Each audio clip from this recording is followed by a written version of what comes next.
Hello, everybody. Why do my hand look so weird? Wait, no, why does this one look passive? Ew. Why do we always start with such chaos?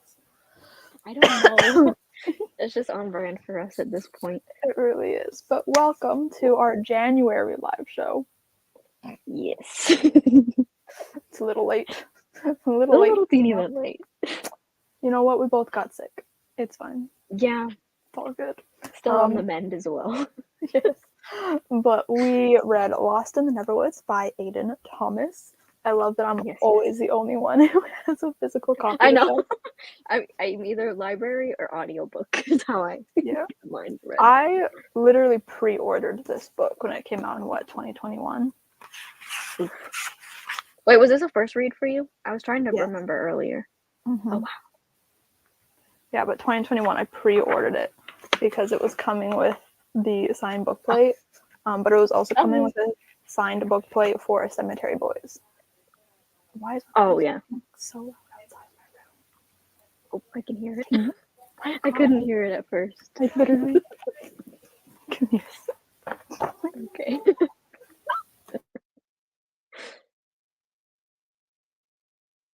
It's just the way that parents just always scream when they're on the phone. It's so funny.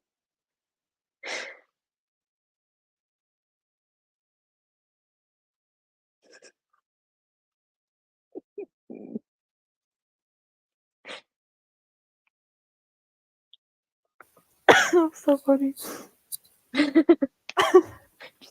was like, you're talking really loud, sorry, and then it was just radio silence. Now it's still quiet.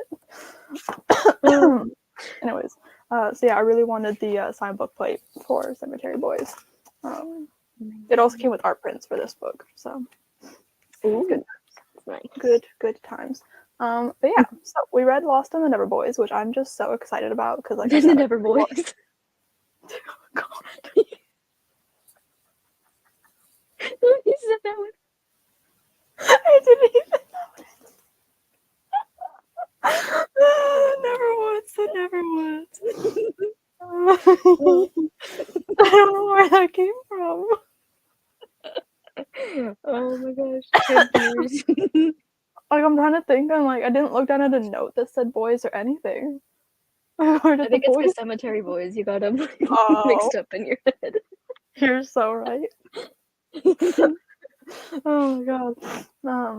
No, Lost in the Neverwoods. I'm scared. I'm gonna say it again.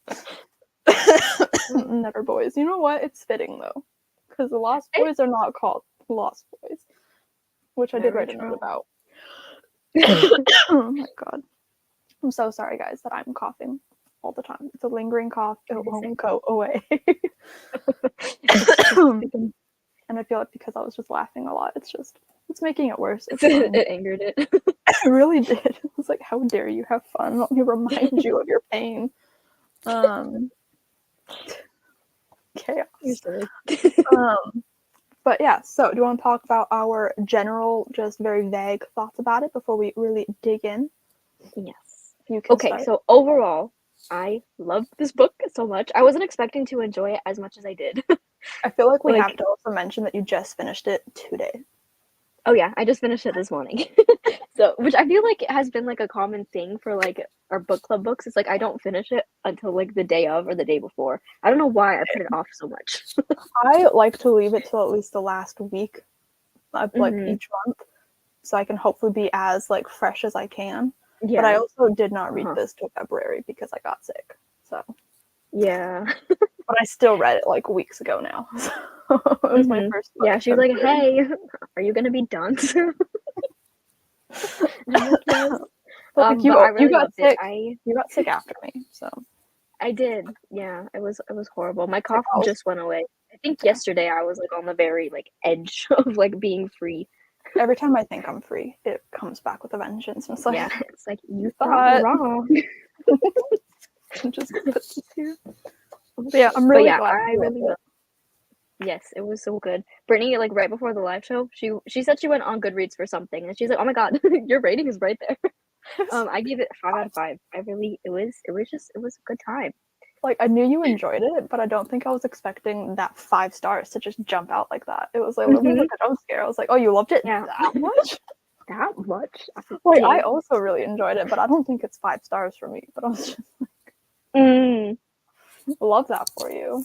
And then it just made me more excited because you haven't read Cemetery Boys yet. And I love that book so much. So Yes. I'm really excited. And it's also fun and kind of interesting. And okay.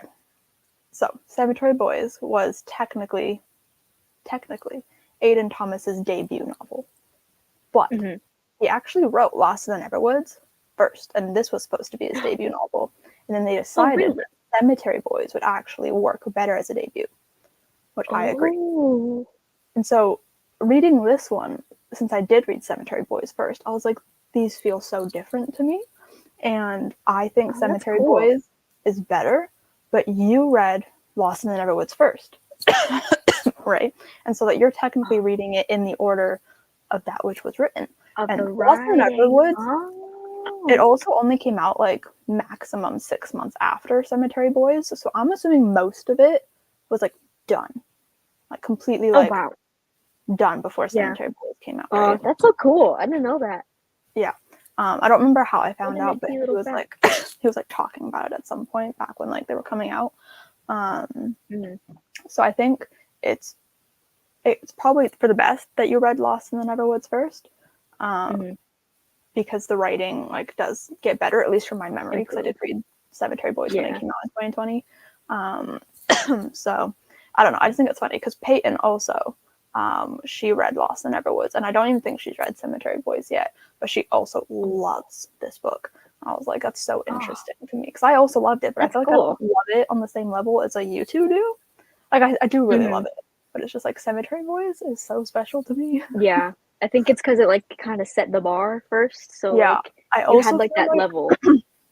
I also feel like it kind of works with Aiden Thomas's brand a little bit more, and I think it's more telling of like what's important to him as a writer and like the stories that he wants to tell. I honestly don't really have that much of an interest in his new series, the Sunbearer Trials or whatever that is. Like I looked at the synopsis.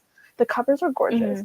But I looked at the synopsis after reading this book, and I was like, honestly, this just doesn't seem like something that I'm really going to enjoy, which is so sad. But there is a sequel or something to Cemetery Boys coming out at some point, so excited about that. That's going to be fun. Yeah, I do have Cemetery Boys on my Kindle. Like, I own it, so I feel like I'm going to be, like, actually starting it soon. Because I have started it before, but then I stopped, like, after a couple chapters. I don't remember why. I think I picked up another book, and that, like, drew me in more. But I want to read it. I want to reread it so badly, but it just never feels like the right time. Because I was thinking of rereading it last year, and then I was like, oh, I should just wait for the sequel to come out, because I thought the sequel was going to be coming out soon, and it's not. I don't know when it's coming out. So now it's like in my head, I'm like, should I just wait? Because like, watch the second I pick it up to reread it, I'm going to find out when the sequel's coming out, and then be like, yeah, it'll be announced. Well, then actually, you should read it soon. You should read it soon. Yeah, I don't know, but I really enjoyed this book. I always like I'm always torn between wanting to just like have it in the background and like needing to like or like holding it. Yeah. I just like holding books like that. Okay, I'm not gonna lie. Part of the whole reason why I started a booktube channel was because I just loved holding books. Me too. Like that's like why I wanted to start one. I would watch booktube videos and be like, I love the way they're holding that book. I'm like, I want to do that. As if I couldn't just like hold books. No, it's just there's just something about it. It's just so fun. The way that everyone, when they were like, the reason I started a booktube was because I just wanted to like have friends who read books and like talk to people who read books. And I'm like, I have friends who read books. I just want to hold the books. I just wanted to hold the book while I talk about it.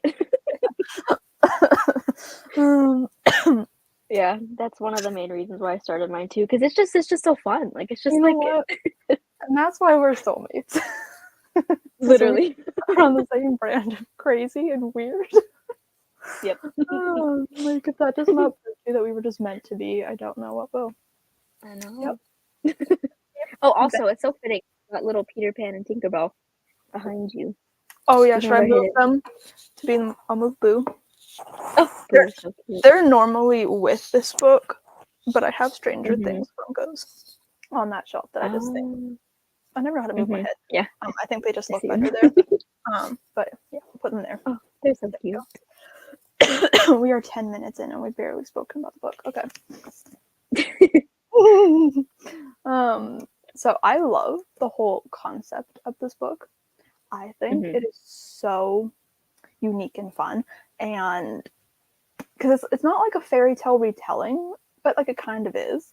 Like I think when I like first picked it up, I don't think I was expecting it.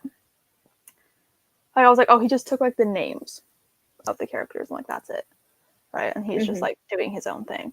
But he actually like took parts of like the original story, like mainly from like the beginning, like certain things like coming to the Darlings window to like listen to the stories, losing his shadow and Wendy sewing it back on.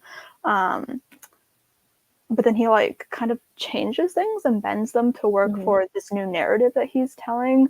And like the reasoning behind them going to Neverland is completely different and all of these things. And I just thought that was so interesting, and giving Peter's shadow, like making that a character, I thought was really interesting instead of, you know, just this quirky little thing that just like gets loose. It was very creepy. I didn't like it. It was. And I wish Peyton was here already to like discuss this, and we'll have to bring it up when she joins the chat. But she, in her Goodreads review, said that this book was so cozy, and I'm reading it and I'm like, are we reading the same book? I'm like, this is not cozy. And I even texted her after. I was like, what do you mean? And she's like, I don't know, something about Peter and Wendy. Like, it was just so cozy. And I'm like, if I was easily scared by media, like, this would be terrifying. It's like a creepy situation.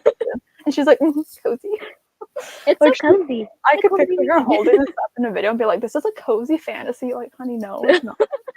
You're gonna miss it was scary. Yeah, after you told me that, like I got to like scarier stuff in the story. I'm like, how does she find this cozy? It's not like, what is this? It's so funny to me. But yeah, at the very beginning, I was so intrigued right away because, like, obviously I knew the concept, I knew the synopsis. I like refreshed my memory before reading. But from the very like get go, like first page, like first few pages, whatever.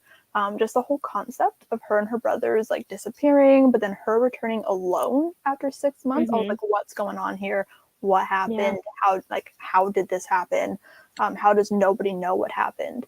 And now years later, kids are disappearing again, and randomly Peter Pan shows up, somebody that she thought only existed in the stories. I thought that was really interesting. And it was really fun. Like this is like fantasy adjacent, because it's not really fantasy. It's like takes place in the real world. It's like a bit of a fairy tale feeling, I guess. I feel like it could be kind of like an urban fantasy kind of, but maybe not like fully and like a mystery. I don't know. It's like a urban fantasy, whimsical fairy tale mystery. I don't even know what like the official like genre of this is. I was just about to say, I wonder how it's like marketed. I have no idea. But you know what? Before we actually like get into shit, I can bring up why I was on Goodreads, because I never go on Goodreads. So basically, I wrote this at the very end of my notes because I wanted to make sure I didn't forget to talk about it. But basically, I went on Goodreads to look at people's reviews of this book. I don't remember why, but I was like, I just want to see what other people thought about this book, because it did come out so long ago. I feel like nobody talks about it. I was like, I need to know what people think. And I wasn't finished reading it yet. I think I was like maybe halfway through. And Aiden Thomas left a review. Right? And authors tend to do this because they're like marketing their book. Authors do that. Yeah. I almost wish that he didn't do this, or that I hadn't read it while I was still reading the book, because I feel like it set up the wrong expectations. It didn't affect my reading. It was just kind of like, I was waiting for something to happen, and it just never happened in the way that I was expecting it to happen. And I'm like, I feel like he did some not bad marketing, but just kind of like led me astray a little bit, because he okay, let me read it to you. Hey friends. Hi. I am so excited for this book to be out in the world soon, and I wanted to share some of my favorite tropes that I put into Lost in the Neverwoods, since, let's be real, it's basically fanfic, which I loved. And I live for romance tropes. So I think this was Aiden Thomas maybe going into the trend of like marketing books with tropes, when this does not feel like a tropey book to me. Mm-mm. This feels Yeah. very like original, unique, fun, taking a classic fairy tale retelling kind of vibe and turning it into something new. Mm-hmm. And he chose like some like romance tropes Oh. to market this. And first one is second chance romance. And I'm like, right? Oh my god, that's because like he's obviously he's obviously talking, and this got me so excited when I was reading. Oh my god, I love second chance romance, right? I got so excited. Wendy and Peter is obviously who he's talking about here. They were never together when they were in Neverland, right? I mean, it's clear that, Peter liked Wendy, and maybe Wendy liked Peter. Obviously, she doesn't have her memories for most of the book, so it's like hard to know exactly what was going on, but it's clear that Peter has like this connection to Wendy. But I wouldn't consider that a second chance romance, because for it to be a second chance romance, they have to have been together at some point. Like actually dating, and like that just wasn't a thing. So like that set me up. I was like, oh, so like they never actually went out. So that's not second chance romance. You're just trying to like put a trope in there that people will recognize. But that's not even like the worst one. The next one's Oblivious Pining, which that one I feel like, sure. I don't really consider that to be like a trope that like when I like pick like hold up a book and I'm recommending it, I'm not gonna say it has Oblivious Pining in it. Yeah. I feel like that's just every romance book. Like you're just like, oh, did they really like me, when it's like so obvious that they do. Anyways, the next one is like partially I can see why you would put that.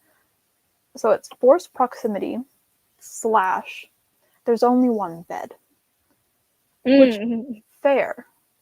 Because there is a scene where, he basically doesn't have his home in the woods anymore, and he has to come stay with Wendy. So, the forced proximity of it all. It's not really that forced, because I don't think either of them are like that upset about it. They didn't care. Yeah. And then there is only one bed. But never is there a discussion of, oh, like, you should take the floor, I should take the bed. Oh, no, you should take the bed and I'll take the floor. No, we'll just share the bed together. Like, the whole point of the one bed trope is that they share the bed, and it's awkward and it leads to tension. Yeah. There was no tension going on there. There was nothing happening. I'll sleep on the floor. And Peter was like, nope, I'll take the floor. And they were like, okay. Yeah. And there was like, no, like, oh, we'll share the bed. We'll put a pillow between us. Like, that's what I think everyone expects when you hear the only one bed trope. Like, there was none of that. And I'm like, I feel like that's not a trope that you should have written down, because I also got really excited, because that's one of my favorite tropes. I love the only one bed trope. And I was getting excited. We found out that it was happening. I'm like, yes. We get there and I'm like, oh, this Yeah, I was also expecting more from that scene, but I was like, like, it's fine. It makes sense. Yeah. And then the last one is Hurt / Comfort. And that one also didn't pan out how I thought it was going to pan out. Because I think it's when Peter is like all hurt. He got all beat up by the shadow. And I was expecting for there to be like this big scene once, they got past all of like the stuff and they get back to her house. And I thought there was going to be like this big scene of her like patching him up. And there being like this soft, tender moment between them, and there just wasn't. Yeah. So I'm like, what do you mean?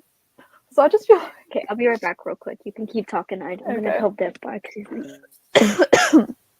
Yeah, it was just like, what a choice to market your book in this way, use these tropes when this book feels beyond tropes. Okay, and I'm not even one of those people that like gets annoyed by, the tropification, if you will, of like marketing. Like, I don't mind that, because I read a lot of books where tropes, are quite prevalent. I love knowing if it's a second chance romance, and everyone complains. I think that like knowing tropes or marketing a book only through tropes is like, that doesn't really tell you anything about the story. But I think it's up to you to like go out and search and find out what a book is about. So like, it gets you interested. So if someone tells me, oh, this is a second chance romance, this is fake dating, especially fake dating, I'm like, okay, immediately I'm going to sit down, I'm going to look into what this book's about, right? So I'm like, I don't mind the tropification of marketing in books. I just don't think that this book was the one to do it for. Because none of those things... Especially all the tropes that you named, like, they don't really, like... They didn't... feel like they fit, but like not in the context that they're usually used in. Yeah, and so I feel like you're setting readers up for expectations that are just not going to be met. Because I was disappointed, and I'm like, I wish that I didn't see this while I was reading. Yeah. I wish that like I looked at it afterwards and kind of just like laughed, haha, like whatever. Like you are right now. Like you're like, you got silly. Yeah. It genuinely gave me expectations, and I was like looking forward to it, and then I was like, oh, like that's it. Like, yeah, it's just very logistically. There's one bed, and nothing happens. Like it's YA, so I wasn't expecting for like sex to happen or anything. I didn't want that. I was like, oh, like the cute little like, oh, you know, they're sharing a bed, how adorable. Like, yeah, you know. Yeah. Yeah. I don't have it. I should be over there. Yeah, I feel like this book was too unique to you know, it's like I didn't need the tropification marketing. Yeah. And like I said, like normally I don't mind that. I think that it is a good way to initially grab somebody's attention, and then you can go into a book and learn more about what it's about. Peyton's here. Hi. Hi, Peyton. We were talking about you and about how you thought this book is cozy. It's a cozy little book. It's not a cozy book. Oh my god, it's so funny to me. Oh my god, yeah, it's just so funny. And then if you've not seen Aiden Thomas's review for this book, like marketing wise on Goodreads Peyton, you should look at it because it's so funny. Because he just puts tropes there that just like don't make any sense. Like they make sense, but like they don't make sense. It's silly goofy. It's so goofy. We will not leave you alone. I will bully you about this forever because what do you mean that this book is cozy? It was scary. I don't understand. It was scary. That's like a saying, like, I don't even know. Like, no comparison I make here is going to make any sense. I was going to say, like, throwing a glass is cozy, but it's just not in the same vein. I was trying to think of something else that Peyton loves, but it's just like, it's like saying, well, I was going to say the Hunger Games, like, that being cozy, but she probably would say parts of that are cozy to her. Probably. I can't even explain it. I don't think I ever could explain it. Anyway, I wrote something about page 80, and I don't know what it is. I love when I do that, and I love how every time I'm like, I wonder what this is, and like I never think to actually put context for what it is. Yeah. It's like, just flip to the page. And then you probably tell yourself you're gonna like fix it for the next time, and then you still just do the same thing. Yeah. Cause like I understand like in the moment while I'm like reading, like just like quickly jot it down, but like why don't I ever like investigate these things further? Also, Peyton, I have a lingering cough from the flu, so just ignore me. Okay, so I said page 80, second paragraph. Oh, okay, this is just like a cute little quote that I just like love. Like this is the kind of thing that I'm talking about with like his writing in this book and like how cute it is and like the whimsical fairy tale-ness of this story. Her calling me nasty. You're nasty. That's rude. Okay, let's see if I can make through this quote without coughing. You're gonna block me for hate comments. You're our only viewer, basically, so no, we're not gonna block you. We'll take it. We'll endure. Okay. And yet Peter himself radiated the fantastical, a boy plucked from her dreams and her mother's stories and set before her. He was something else altogether. He was stardust and the smell of summer. Oof. He was stardust. I love the descriptions of like Peter. Like it's just, I feel like it's just so fitting. Like it's. Yeah. He was stardust in the smell of summer. Like what the fuck do you mean? I love that. I love that so much. If someone ever described me that way, I would be a puddle. You know what? Like, you are stardust and the smell of summer. I would cry. You are. Thank you. It's cozy and happy. I don't care. Peyton, you are taking the like smallest little elements and just being like, yeah, it's cozy. While forgetting Peter's fucking shadow. His shadow is literally nightmare fuel. And like the children being kidnapped and taken and the death and the murder. You're like, cozy. I feel like that says something about Peyton. That, you know. It's so funny. It reveals something about her. This is just us bullying each other back and forth. Forget the kids. Peyton. I don't know. Oh. I think the only like thing that I have to say that I didn't like is I listened to the audiobook and I didn't like how the narrator narrated the kids. I don't like how he did their voices. I feel like that. Okay, I feel like there's two parts to audiobook narrators, right? There's the way they do the narrative, and sometimes that can be really great. And then there's the way they actually voice the other characters. And I had a huge issue with this recently when I was listening to A Curse for True Love by Stephanie Garber. Because this, I think, was the first, not, I know for sure, it was the first book in the series that had a different POV, so it wasn't just Evangeline. Yeah, I was like, is that her name? And so I had two other POVs as well, and it was done by the same narrator. And I think I've read an audiobook by or listened to an audiobook by this narrator before. I could be wrong, but because we had two books already with this one narrator, Rebecca Siller, my favorite narrator of all time, narrating, and like we know how she narrates all the characters, and she does it so well. And then you get to this guy narrator who is just narrating the other characters so obnoxiously, and I'm like, this is not how they sound at all in the two different POVs. So it's like such a conflict, and I'm like, why don't you discuss it with each other and try to make it sound kind of similar? Like, why don't you adapt how you're narrating to sound like her? Wild. I think that's the next audiobook I have coming in as well, so now I'm a little nervous for the dude. Sorry, I was a little disappointed by The Curse for True Love.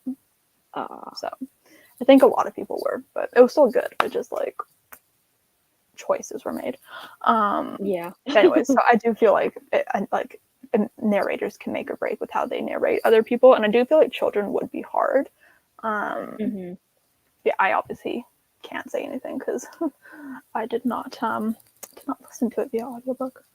Peyton, wouldn't you like to know? Wouldn't we like to know? We have no idea. We don't know. Or do you mean we're actually talking about that at the end after? Of this. Or do you mean like for February? Because February is 7 Days in June by Tia Williams. And you should join us because I'm really excited about that book. I'm excited for that one. Yeah. I can't say I'm in the mood for it because I currently don't know what I'm in the mood for. Having a crisis. Mood reader crisis. Oh, good. She's read it. I feel like I knew that.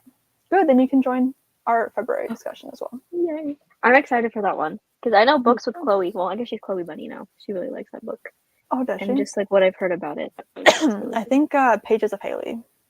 She doesn't upload either, but like Haley loves it too. It's hot. Okay. I believe you on that one. I don't believe you're close to this book though. Yeah, I don't know what mood I'm in currently for reading. Like I picked up an old favorite yesterday that's like an urban fantasy, and like it's not good. But I picked it up last night. So I'm halfway through that, but I'm like reading it. I'm like, I don't even know if I'm in the mood for this, but like at least I'm reading it. Having a crisis. Anyways, yeah. So the only thing you didn't like was the narrator. Yeah. Don't know what to do with myself. Yeah. I also feel like I don't really have that many complaints. At the end, I do have like one complaint, so I'll just wait. I mean, it doesn't have to do with the end, but no, you know what? I'll say it now. I'll say it now.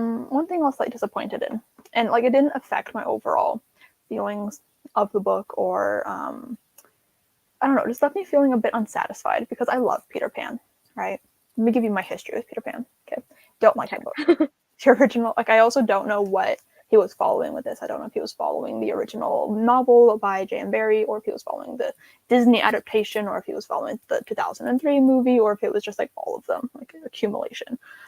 It doesn't really matter because all of them have what I'm about to talk about, and I'm like, that's why I'm kind of confused. But I love Peter Pan. Don't love the book. Love the Disney movie. Love the 2003 movie, and I also immediately watched the 2003 movie after reading this because I was like, I need some more. The 2003 movie is the one that I'm thinking of because I also really loved it. Yeah, I was watching it on Crave, and it was amazing. I mean, I was playing The Sims while I was watching it. I love that movie. So I wasn't really paying attention, but amazing. Yeah, so it left me a little bit unsatisfied because there wasn't a single mention of our girl Tinkerbell. I know. I was gonna did her dirty. Love Tinkerbell. Like I didn't expect for her to be in the story. I just kind of wanted, a little mention, a little sprinkle. Just a little fairy dust of Tinkerbell. Little pixie dust. Yeah. Because we didn't hear about Captain Hook either. There was a mention of like a pirate captain, but it wasn't Captain Hook. And I'm confused because Captain Hook was in the original books. I'm like, who is this other captain? I don't know. Yeah. Could be me forgetting, but I'm like, who is this other captain?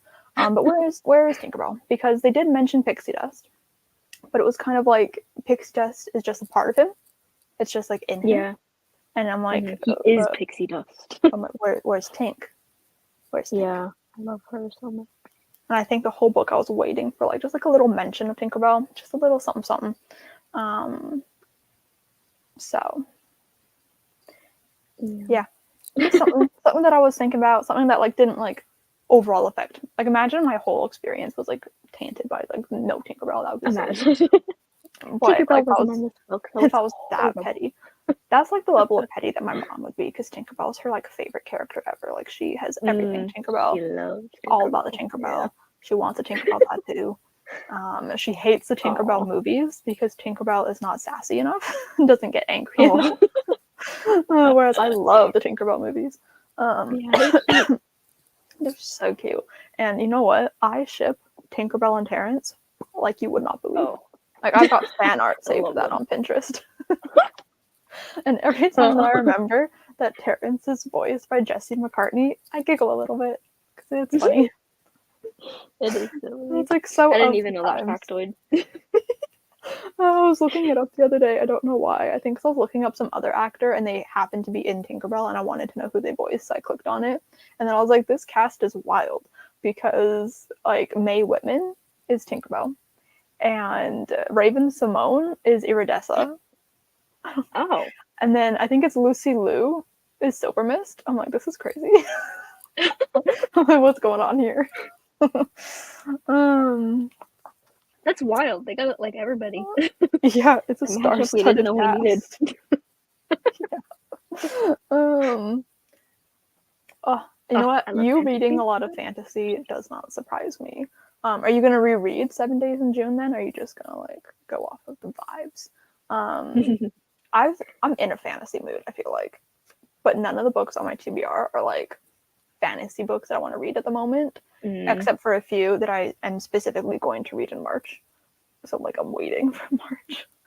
Speaking of, it's crazy how we're almost in March already. Like literally January lasted like a billion years, and then now we're like it's almost March. I read 15 books in January, right? You were a mad woman in January. I've read 2. I've read 2 books this month. Oh, I think I read 3. I don't remember how many I read last month. Let me see. Shit, I'm so sorry. I read 1, 2, 3, 4, 5 books in January, and I read 3 books this month. Peyton sent me a picture of her kitty. Cute. Oh, and cats. You should reread it. That way it can be the freshest of fresh in your brain. Amazing. I'm still trying to get my hands on a copy. Libby is doing madness and saying it's going to be a 6-week wait, but I think I'm just going to have to get like a physical or just buy it. Because I feel like we should definitely try to have the live show earlier. Yes, at the beginning of the month. Yes. Okay. So the next note that I have, if we should continue our conversation on the book, we already kind of mentioned it earlier, but like not in like any specifics, but I really liked that the Lost Boys are changed to the Lost Kids, the Lost Ones. And that does feel very on brand for like Aiden Thomas, like being very inclusive and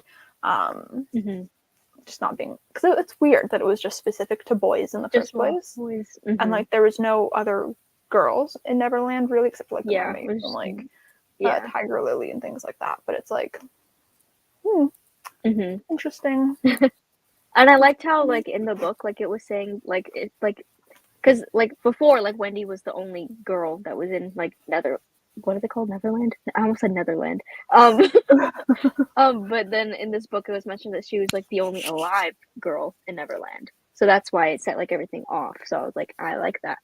But like I don't think they mentioned like the alive part until like after she figured out that like what Peter is doing. Which is really sad. Like that hurt my heart. We'll get there. I feel like we're gonna have like a good cry about it. Yes. I'm like, I just did a double take because I'm like, did I read that right? What books are you reading? Oh, you know what? No, I know one of them is the new Sarah J. Maas crap, but I don't know what the other ones are. Oh yeah. I tried to read the first book in that series, and I got like halfway through the first chapter, and I was like, I'll read this at a different time. This is for later. I bought it from Value Village. The year it came out, I don't know who the hell bought that and immediately got rid of it. But I got for like $5 or something. I'm like, this is great. Jeez. And that's Hardcover? the only reason. Mm-hmm. Oh wow. That's the only reason I bought it. And it's in storage currently. All my Sarah J. Maas is in storage currently. And I'm thinking, I'm gonna unhaul that the second I unpack those boxes. I don't need it. I'm not gonna read it. I am no longer a Sarah J. Maas girly. Not like I would ever really claim myself to be a Sarah J. Maas girly. I just don't. I don't care. I'll keep ACOTAR. I might get rid of Throne of Glass. I was talking to Payne about it recently, about trying to sell them because I got the original hardcovers. Oh yeah. Yeah, so I don't know. I wish I would have kept mine for a little bit longer and then like sold them for higher. She is a Sarah J. Maas girly. Sarah J. Maas girly. Just giggling. Like I love ACOTAR and I still haven't read A Chorus Over Flames and I'm just not going to. I also just like she's kind of problematic and I don't really want to be giving her my money. But you know what? You do you, Peyton. If you're getting joy out of it, you do you.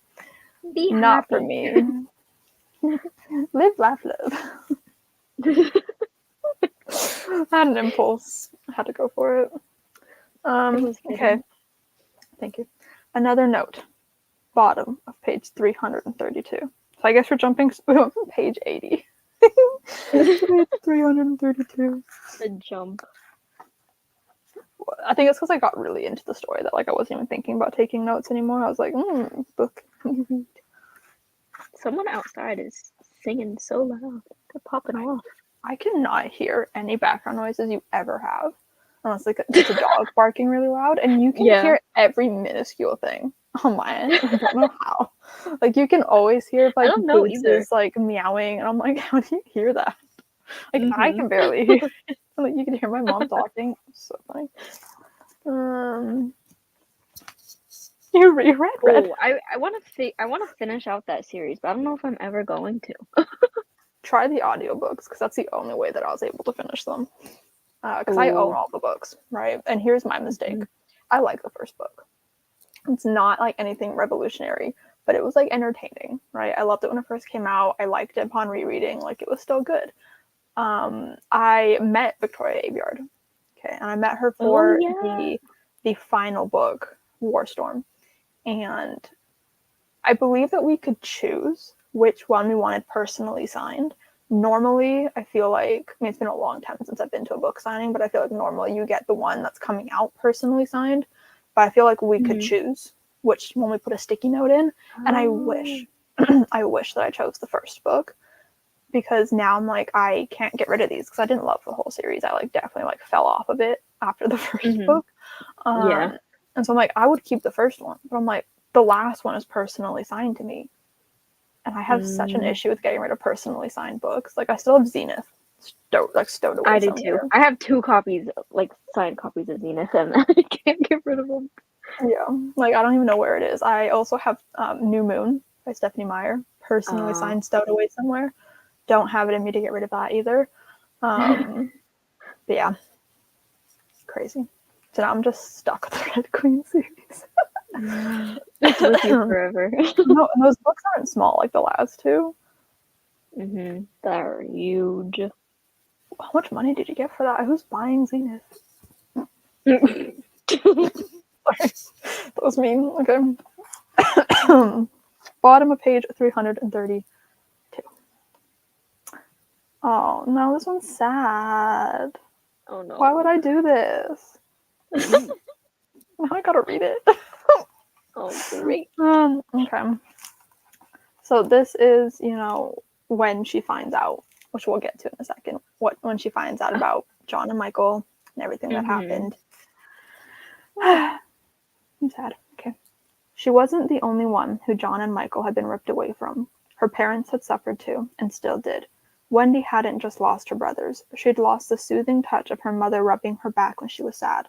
She'd lost her father, firm but gentle, talking her through her worries and nightmares. Now, her mother and father were just ghosts of their previous selves. The darling home had lost its light and laughter. Wendy's childhood had ended the day she and her brothers went into the woods. Oh. Yeah, I read that part today and I was like, great. Doing fine. Yeah. Depressing.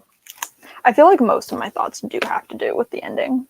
I have one that's, maybe we should jump to talking about Peter and Wendy. We didn't even talk about like the characters themselves. I feel like I don't have that many opinions on the characters outside of like each other, like their relationship. Do you have any thoughts about like Wendy or anything like that? I kind of wish Jordan had like age time. She had good vibes. Right. I really like Peter and Wendy. They're very lovely. I also kind of wish we got more of like what Peter was up to, like in his time, like that he wasn't like with Wendy. That would have been cool. But he probably would have just been being silly goofy. Talking to children. Yeah. Yeah. I like the characters. They felt very like realistic, I feel. Yeah, I don't really have that many thoughts about them separately, but I do have thoughts on their relationship. So I did look into reviews. Like I said, I was glancing through them, looking at them, and a lot of people were saying that they felt the relationship was unnecessary. It did not need to be there, and I understand. I get it. I do, because I feel like the reason why he made it a romance is, one, YA books tend to have a lot of romance in them. Like, and a lot of the times you can tell when, even like, if it's just like a little sprinkle. Yeah, and a lot of times you can tell when authors have just kind of thrown it in there because that's what's expected of YA, and when they don't actually like want it to be there. So I think the reason why he did put a romance was just to kind of like elevate things a little bit, elevate some tension, make some things more hurtful, like the betrayal when she finds out the truth and that he knew the truth the entire time. But I think it would have been strong enough if they were just friends. But personally, I've always shipped Peter and Wendy from the cartoon. Yeah. Always been a fan. Love it. So I was just, like when he said in his Goodreads review, something that I do agree with is that this is essentially fan fiction. I was like, yes, give me the Peter Wendy fan fiction. I'm here for this.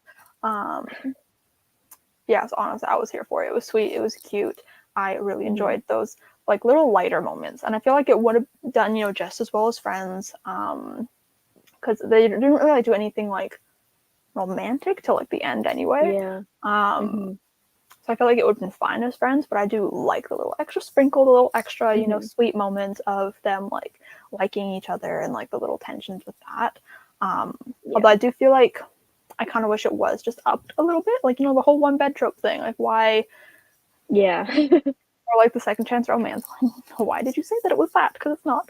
I feel like the romance was like minuscule enough that it didn't really like overpower the story. Like I feel like it would have been nicer if there was a little bit more, but like what we were given, I feel like was good too, because it didn't like overpower like what was actually happening in the story. But I did like the little sprinkle that we were given. Yeah. But I know a lot of people have said that it was like really unnecessary and they wish that it was just Friends and like whatever. And like I see your point, but I like it. I liked it. I'm also just a romance girly, so like you give me the slightest sprinkle and I will cling to it with every fiber of my being. Yeah. You're like Gollum in Lord of the Rings with the ring. That's you with romance. Yeah. I was gonna make a joke about that, but I forgot what Gollum says because I'm not a Lord of the Rings girl. My precious. Yeah. How did I forget that? I don't know, but here we go. Yeah, do you have any other thoughts before we like dive into like the ending and everything that the ending is? Because I've got so many thoughts about it. It's like what the rest of my like 2 pages of notes that's are. all that's just in my head. It's just the ending. Yeah. I mean, the ending is also super fresh for you because you just read it. Literally this morning. Because I'm struggling to remember other things. There's some little details that were brought in from like the original Peter Pan story that I didn't realize until I rewatched the 2003 movie. Like the dad in the book is a banker, and he's also a banker in Peter Pan. So I like that. The mom, I think, was just like a housewife because that was like the times. But in the book, she's like a nurse or whatever, and I like that. I love the mom. She's a sweet angel. Yeah. Also, did it say? 'Cause I can't remember, and I couldn't remember even like right after I finished reading. But was Nana, the dog? Like, what happened to Nana? I was gonna ask you the same thing. I was gonna ask if you know because I don't know. Nana was there when Literally they went that missing. whole scene, I was stressed. Yeah, because Nana was maybe Peyton. Well, no, I don't know. But like Nana was there when they went missing, but Nana's not there now. But I'm assuming that at some point Nana died, which is like tragic. Oh, she ran off. And she never came back. Yeah, I think so. That's depressing. Let me see. Where's Nana? I love Nana.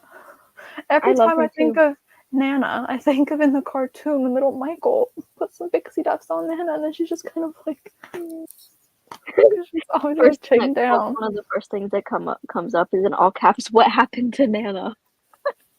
Like what? I guess she just ran away and didn't come back. Oh, the poor puppy. My assumption. I know. Also, how crazy is it that in like the original Peter Pan story, like she's actually like their little like nanny, like she takes care of them. Oh, I didn't know that. In the movie too, like Nana takes care of them.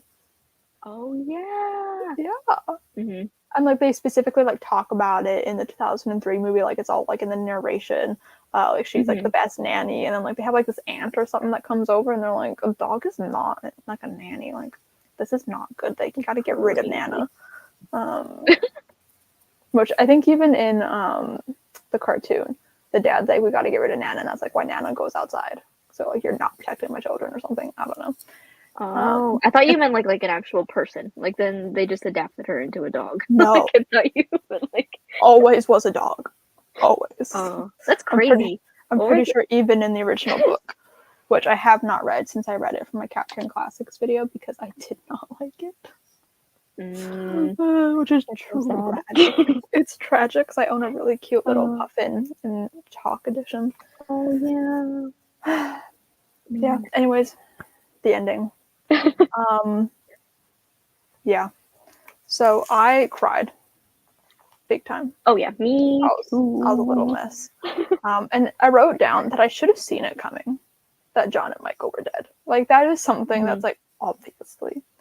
It felt really obvious once we figured it out, but then I feel like I knew.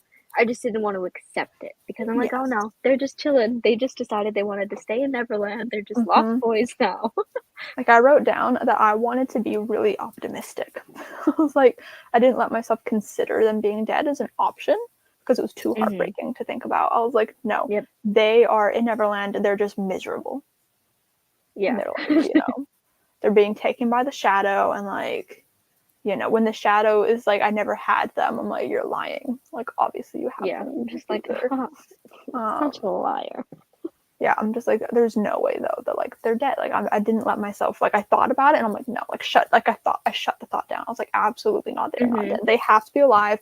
And then like I even went so far, like I was so delulu. I was like, are they the same age as they were when they went missing? Like how weird is that going to be when she gets them back? And like they're the same age as they were when they went missing, and like she's grown up. Like how weird is that going to be for both of them and like for everybody? Like, oh my god, what happened to these children? Why are they the same age? I'm like, or are they not in Neverland and they grew up? Like what if the magic's just gone from Neverland because Peter's losing his magic? I like was actually thinking about this. Point. I was like, and then it happened. Yeah, I didn't want to. obviously. Yeah, and that scene. At first, I was trying to be like, "Oh, it's just fireworks," and I got scared. But then it said that there was like blood, and I was like, "Oh, great!" It was horrible. I also feel like I wrote a sticky note and like tacked it in afterwards, and I was the entire time throughout this entire book. Okay, I was picturing the John and Michael from the cartoon. Okay, because I adore them, especially little Michael in his little pink onesie, adorable. I love that little boy. So even though the ages don't match, because I feel like they were aged up in this book, like that's all I could picture about. And so reading about Michael's death, like him getting shot, I was like picturing his little pink onesie just covered in blood, and I was like, you cannot do this to me.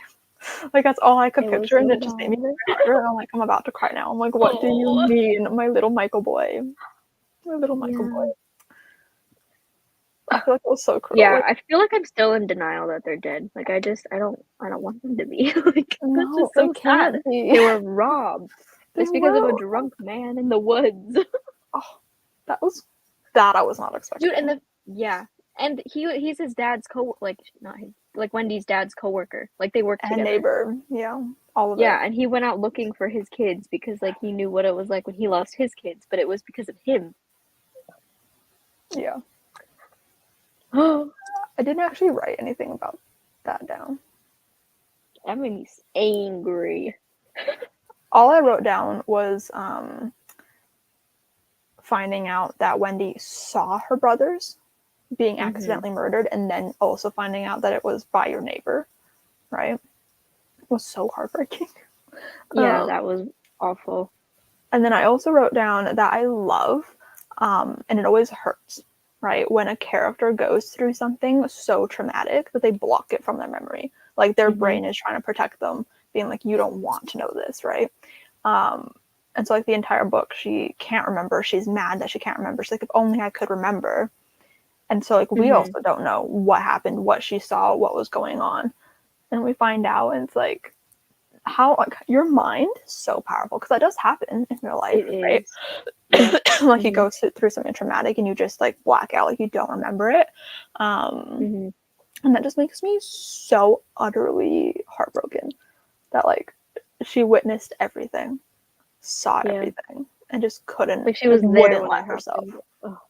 wouldn't let herself remember it. It's traumatizing. I wouldn't want to remember it either. No. And now like she's never gonna be able to forget that. Like, no. Yeah. And then what I loved, because in the original story, like cartoon, all of that, like in Peter Pan lore, Peter comes to their window, she sews on his shadow, they find out that like he can fly, and he makes them fly, and they fly to Neverland together. How cute. And then Wendy ends up wanting to go home, and they all go home, right? And then Wendy grows up, whatever. I also have never seen Return to Neverland, I don't think. The cartoon, the sequel. I read the book because we had like a little like picture book of it, but I don't remember anything about it. But I think I might watch it because I saw a scene on TikTok recently of Peter coming in, Wendy's all grown up, and he's like, Wendy? I'm like, what? Oh. Yeah. But I lost my train of thought. Oh yeah, so like that's how it happens in the cartoon. Very pure, very sweet. They just like go on a little trip to this fun, fantastical place. Finding out that the only reason that Wendy went to Neverland was because she begged Peter to bring her along, and he couldn't say no because he liked her, and he like just physically couldn't say no to her. Yeah. And like her being the only living person to ever be in Neverland, kickstarting this whole thing, which you mentioned earlier. Just crazy. And like she had all like this little extra time with her brothers because they were dead. Like just knowing that like all of like the lost ones that like Peter collects and takes to Neverland, they're actually dead. So he's just like a basic version of like heaven, but it's like a place for them to go until they can move on. So just knowing that like John and Michael, they're also just like in Neverland because they can't move on because of Wendy. Yeah, it hurts so much. Like, what do you mean? And then Peter just has to deal with all that by himself. Like, obviously, it's hard because they're kids too. Like, they had like this whole life that they could have had, and And I do feel like there's always been like conspiracy theories surrounding Peter Pan, and being like, oh, he's evil, like he kills these children and he takes them, or like things like that. And I feel like that's probably where the inspiration for this came from. I actually don't know. I haven't looked too into like the inspiration behind this book for Aiden Thomas, but I do feel like that it probably spurred from something like that. Just like hearing all these conspiracies of like the darker side of Peter Pan, and then he like kind of came and created his own dark version of Peter Pan, except it's a literal like dark counterpart to Peter Pan, which I thought was really, really interesting. Like the shadow was scary and he was evil. No, it's his mouth. His mouth is just like in my brain. I hate it. Freaky. And like there was one part that grossed me out. Like at the end when Wendy was sewing him together, she said that there was an ooze. I was like, not the ooze. I don't remember that. Disgusting. I love using the word ooze, but it's like a disgusting word. It's a weird word. Like, there are some words that like sound like exactly what their definition is. And ooze, it means to ooze. Like, 100%. they got that one right. That word sounds like oozing. But I think it's like it's cool, but like it's also sad because like Peter was saying that like the shadow is like the darkest part of yourself, and like where all like your hurt lies. Which I guess it makes sense why his shadow is so powerful because he's been doing this for so long, like just like the kids. So like he's feeling for all of them, so that's why his shadow is like as powerful as it is because those are the parts that he's trying to like block out. So he just like yeah. Make me cry. It's sad. I was thinking about that earlier, and I was like, "Wow!" Like what he do just, you mean? yeah, exactly. Poor Peter. I know. Sobbing live like, on YouTube over Peter Pan. and just like the fact that like he knew the entire time that John and Michael were dead, and he just couldn't like tell her about it. There's a Fruit Loop under my dresser on my floor. What color? Orange. What's that doing there? I was just like zeroing in while I was talking. I'm like, that's a Fruit Loop. If that's not the most of me thing. It is very you. You know, I feel like Fruit Loops is an unstoppable duo. I feel like we needed that little laughter reprieve. Oh my god. Damn, what was I talking about? I don't know. Oh, the fact that Peter couldn't tell Wendy. Oh yeah, so he just knew yeah, that was sad. And, But like I feel like at the beginning he was a little like relieved that Wendy didn't remember him because she also didn't really remember her brothers. And like it's also just like so like you were talking about it as well when you were texting me that he knew like Wendy's mom when she was young, and like when he saw her as an adult, like when he was like with Wendy in their house, and she's like, you knew my mom when she was young, didn't you? And like the fact that like the mom doesn't remember, but she remembered enough to tell the stories about him, and how all of that was real. I thought that was really cute. Yeah, but then you also mentioned, which I didn't like forget, but like I didn't write it down or anything, so like it wasn't at the forefront of my mind. But the fact that Peter was like imitating John and Michael, and like talking to the mom, because the entire time I don't know what I thought was happening, and I really should have put it together because Peter obviously can mimic his voice to sound like anybody. I feel like we were even given like the foreshadowing of that. Yeah, like, it's very obvious too. But I think I thought that like the kids were actually there, like the mom was dreaming and just like I don't know, like I don't know how I thought when you heard it. I thought it had something to do with the shadow, like maybe the shadow was like doing something mischievous. I don't know, but like not once was I like Peter is there just trying to like ease her hurt a little bit. What do you mean? Wait, so then what happened to Wendy's mom then? How does she know Peter? Because the only way that they go to Neverland is if they die. I don't think she went to Neverland. I think Peter just like, I think they talk about, I don't remember exactly, but like Peter just like kind of comes and like talks to her and like they hang out, but like never actually went to Neverland. So he probably told her stories about Neverland and that's what she remembered. Whereas Wendy actually did get to go to Neverland. And I feel like one of the reasons why Peter wants to like comfort her more than like other parents is because like he knew her when she was young, so she knows how much her kids mean to her. Yeah. It hurts. Weird. It does hurt. Now that I'm thinking about it though, it is a little bit weird that like he knew Wendy's mom when she was young and now he's like having like this little romance with Wendy. Yeah. I didn't think about that until just now. Some things are better to not think about too hard. Yeah, like that's not the worst thing I've ever read about, you know, like weird familial relationships. Like, have you ever read Miss Peregrine's Home for Peculiar Children? I think I started the first book. but I never even finished it. Okay, I had like this much left, and I refused. I DNF'd it. I was like, I can't do this anymore.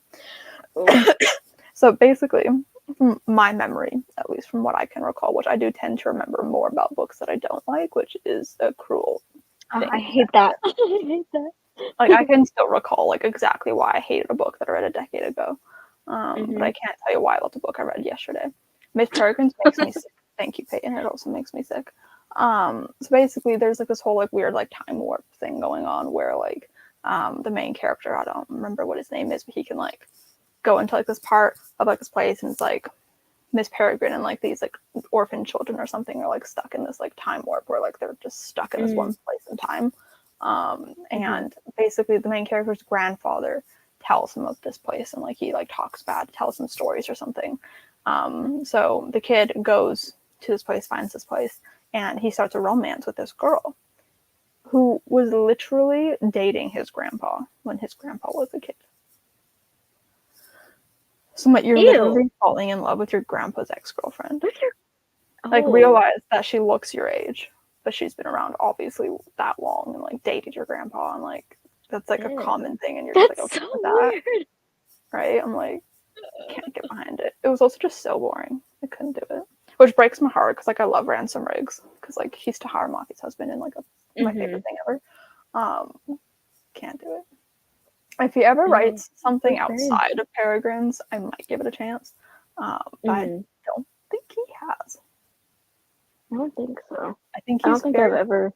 Because originally it was a trilogy, and then he extended it, and I don't really know what he's doing these days. I know that he accompanied Tahara Mafi on some book tour stop because she posted a picture with them. Also, their daughter, adorable. I love her. I just adore them. They're like the cutest. I think it's just Peregrines. That's crazy. Do a quick Google search. That's crazy. Yeah, those are all my notes. I just think that's crazy. This book was wild. It was it was a wild time. And like the thing is like I said that I have art prints for this book, right? And I already have them framed. I don't have them up anywhere. I just have them in a box waiting for the new house so I can like make my bookish wall. And I was like, I haven't read this book yet, but these are so pretty that I put them in the frame, and I'm like, I just hope to God that I love this book, right? Yeah. But now I'm thinking like I have two framed because there was 3 art prints, I think, but they were double-sided. So you had to like kind of pick what side you wanted to display. And there's one with Peter and his shadow, and I think I've got that one framed. So that's crazy. And then there's another one that is of the Darling children. I'm like, that's just gonna make me want to burst into tears now every time I look at it. I think I sent you pictures on Twitter at one point when I framed them, but like, what the fuck do you mean? So sad. Yeah, do it. It's like, I'm just gonna put them on my wall, and I'm just gonna like burst into tears. Like, what do you mean? Yeah. I think like one of the things that made me cry reading the book, I texted you about it, but was when like she was taking like the darkness in herself, like the shadow, so like the kids could get out of the cage. But then instead of running away, the kids were protecting her from the shadow. Yeah, like, what do you mean? The precious little babies. I love them so much. And then there was a part where after she figured out that it was her neighbor that like accidentally killed her brother, she was like, I should be happy that he has their kids too, but like I like the kids. Like it's not their fault. I was like, oh. Yep. This book was just crazy, and like I love emotional books. I love sad books. I like books that can make me feel emotions. Like I had a bingo spot in my reading journal for a book that made me cry, and this year I did a new thing where like I write down the title on like the next page of like what I read for that bingo spot. And there's a book that I read recently that made me cry that I was not expecting to cry from, and so I used that one instead of this one because I was like I'll remember that I cried at this, but like this other book I was like I was not expecting to cry because it was just like such a sweet little romance, and I was like, what the fuck do you mean, like why am I crying right now? Actually sobbing, like it was bad. Like some of my favorite books are like depressing, sad things, and like this book is sad. Cemetery Boys is literally like about ghosts and deaths. Like that one was also sad. And I have always wanted to write a really depressing book. Like I want to write something that's like heart-wrenching, sad. I don't know if I could do it. Yeah. Like I want to. I'd just be a sobbing mess the whole time, just writing it. Yeah, but like I don't even like I've tried for years to like think of something that's like really sad that I can write about. I'm like, I don't even know. Like I used to write like sad short stories, like the 2 short stories that I got published in that like province wide thing. Those were sad and like about death. One was about like a sibling dying, another one was like the mom died. And my grandmas read one of them and they were like tearing up and crying. I was like, amazing. So I think I've been striving for that feeling ever since, and I just don't have a story idea that like is depressing. Yeah. You know what, Peyton? You need to read Cemetery Boys because it's so good. It's so good. I think it might be one of my next reads. It needs to be because, like I said, I don't know if I told Peyton this or if she knows, but like, recap: Lost in the Neverwoods was actually supposed to be Aiden's debut novel, but they decided that Cemetery Boys would be a better debut. So this one was actually written and like probably almost completed before. So Cemetery I think that's Boys. cool though. It's cool. Like it's a little fun fact. Because I feel like a lot of people, and you know, me too, even though like I obviously know how writing works, but everyone's like, this is amazing. It's a debut novel. Like, how is this so good for a debut novel? Their first novel. But, like, it's never actually their first novel, right? So like it's even more interesting in this way because like Cemetery Boys really isn't their first novel. Like, it isn't his second novel either. Like it's just so funny. It's so fun. You know what? Peyton does write a lot of depressing shit. Like she wrote a whole story. She wrote a whole short story about a school shooting, and it was so sad. Did you read it? I think I read like half of it. She posted it somewhere. But then I was too sad reading it, so I didn't want to continue. I read it multiple times because I helped her edit it. It was depressing. Yeah, it's heavy. Oh, Peyton, you wrote something else too. You wrote like something about zombies that I read. Was that one sad? I can't remember. But she wrote something about zombies or like something in the forest, and it was sad. I think. I don't know. I can't remember. She was doing a lot of like writing stuff for school, and like she would send it to me to like help her edit it. Oh, yeah. But yeah, this book was good. Zombies was definitely sad. Thank you. You know what, Peyton? I think it does. I think it was impressive. I think it was good. Blue? It was called Blue, right? I think so. I think I found when I was packing, I found like my handwritten notes when I was helping her like edit that story. Like I was writing handwritten all my notes for it. I think I found it. I did not throw it away. I kept it. I was like, this is history right here. History. I also still have the notebook for the novel that me and Peyton were going to write together. Just never happened. I had a book I was going to write with one of my friends once, and it just didn't fall through. No. It was going to be a fantasy book too, which is just so wild for me. Yeah, contemporary girly. But you know what? The way, like, for what it was like Shapeshifters. That does feel like my brand if I were to write fantasy. Just like a little paranormal, silly goofiness. Oh, high school. Right. I don't know why I thought it was college. Zombies was college, wasn't it? No, it wasn't. Okay, what I love though is that because our writing styles are so different, like Peyton is very detailed and descriptive, and she is really good at characters and just like setting description. And I'm like, I feel like this balances so well with me because like I'm not good at description. I feel like because like when we came together, like the characters, like we had backstories for like everybody and like complicated like relationships going on. Like, there was like this whole like little family and like it was like this, I can't remember their names, but like the girl, this like woman had like a husband and he died, but they had a kid together, and then like she ended up falling in love with her ex-husband's like best friend, and like they had like this cute little family thing, and it was like very adorable. I feel like one day, Peyton, we should return to that. Maybe like make it a romantasy. Like really go full into that vibes. We'll go famous on TikTok.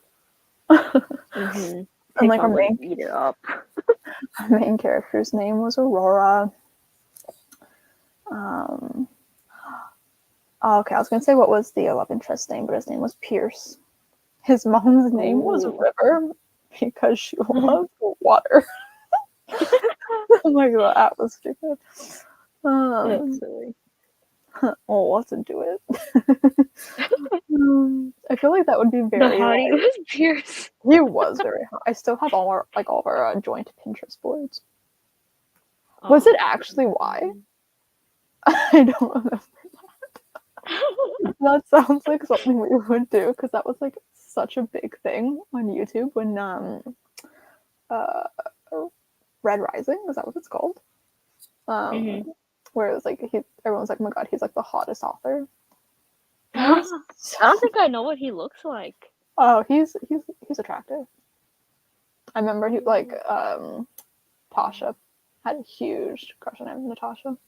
Oh, I could see it. We took notes. Yeah. Anyways, that was a fun time. We should. I feel like it'd be funny, Peyton, just to, like do like a video chat, just like reminiscing on all the notes. I feel like that'd be fun. I have gone through and like looked at like old snippets because we would like on our own like write a snippet and then just like send it to each other. So I've got some of those saved places. I feel like it'd be fun to do like a dual POV book and like we each just take a POV and like. Ooh. I don't know. I think you got some cooking. Oh. Peyton did say she wants to get back into writing. Good place to start. But yeah, I really liked this book. Just to get back on topic for a second. And I feel like it was a really I also really book. like the cover. The covers are very pretty. Also, isn't it set in summer? I thought it was a winter book. I think it is in summer, but I think I always thought it gave winter vibes just because of the fairy tale whimsy of it. Which is funny because I think I was going to read this for like a winter reading vlog. Glad I didn't do that. Yeah. Also, I love how the cover has like the two faces. Oh, it's so nifty. Cover designers are their brains. I'm pretty sure with Swoon Reads, people like get to choose the cover. Ooh. Like fans get to choose it.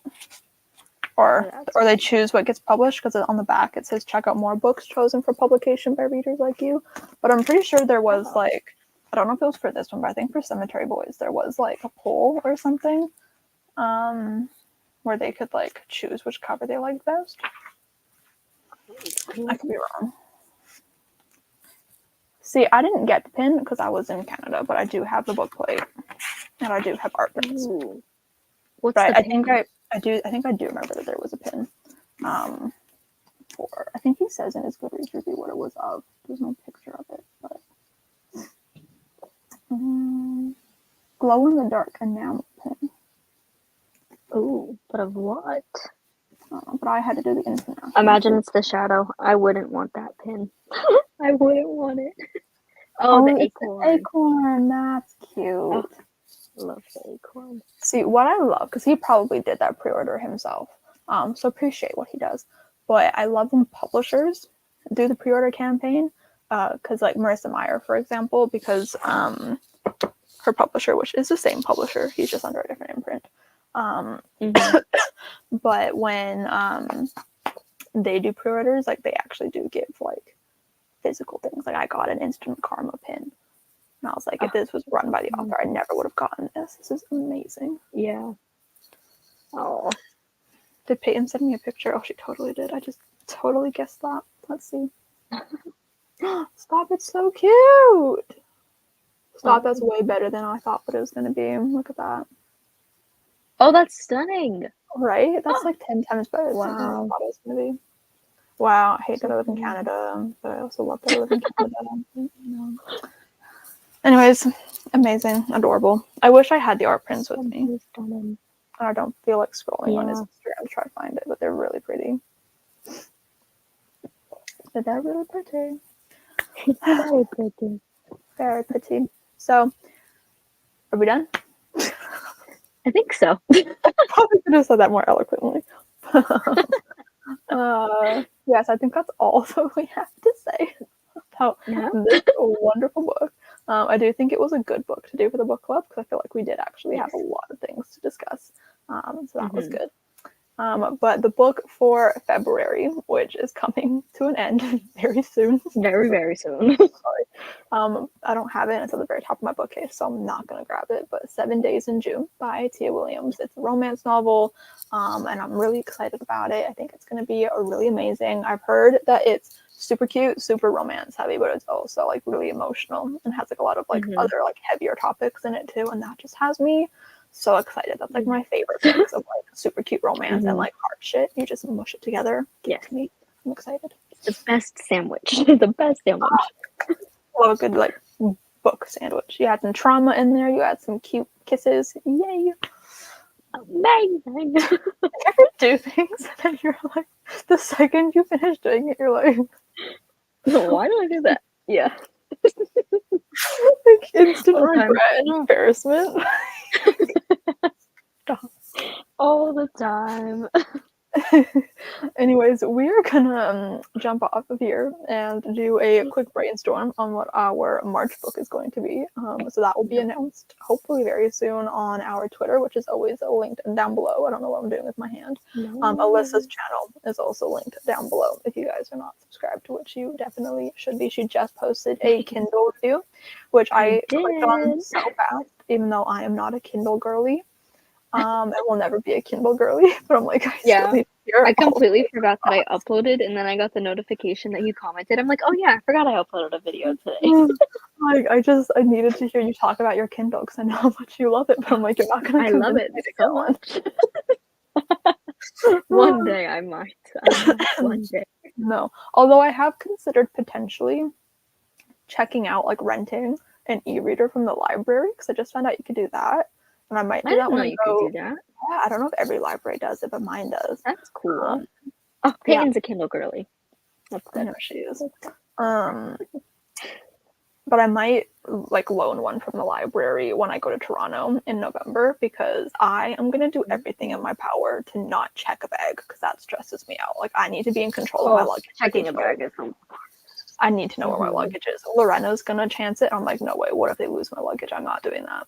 Like it's stressful enough they flying without my parents for the first time. Like I'm not combining that with checking my luggage. I only did a checked bag once, and I'm like, I'm not doing that again. That was scary. So I need to be very, very intentional with what I pack and like making sure I have outfits planned where I can like rewear items or like layer a bunch of items. And it's also gonna be winter in Canada when we go. So like that's also like a factor where clothes are just naturally bulkier. So like I'm gonna be like really strategic and I'm like it's a 5-hour roughly plane ride there and then back, right? So like I'm gonna be reading in that time. So I need books to read. So I feel like normally in a situation like this where I have my parents' luggage to fall back on if I need more room, I'll probably bring like 3 books. So I might. My mom also has an e-reader, but like it's old and like I don't really know if I want to use it. I also don't know. That's a good idea though. Hers might hook up to the library app. I'm not sure. Hers is like old. Like she's had it since I was like young. I think I've heard though with Kindles in Canada and Libby, like you can't send stuff to the Kindle in Canada. Yeah. Which is weird. Yeah. Like she has like an e-reader, like it's the e-reader. Yeah, like it's old. Like I was like 10 or 11 maybe when she got it. Jeez, that's ancient then. I have read a few things on it, mainly Vampire Academy books. I was on vacation and I finished my books, so I just took her e-reader and like the only thing on there I was interested in was Bloodlines, and so I was like, I'm gonna read this. Anyways, so 7 Days in June is our February book. We will hopefully be announcing the March book very, very soon. But yeah, we had so much fun chatting with you all today. We hope you enjoyed the live show, and we will see you guys next time. Bye!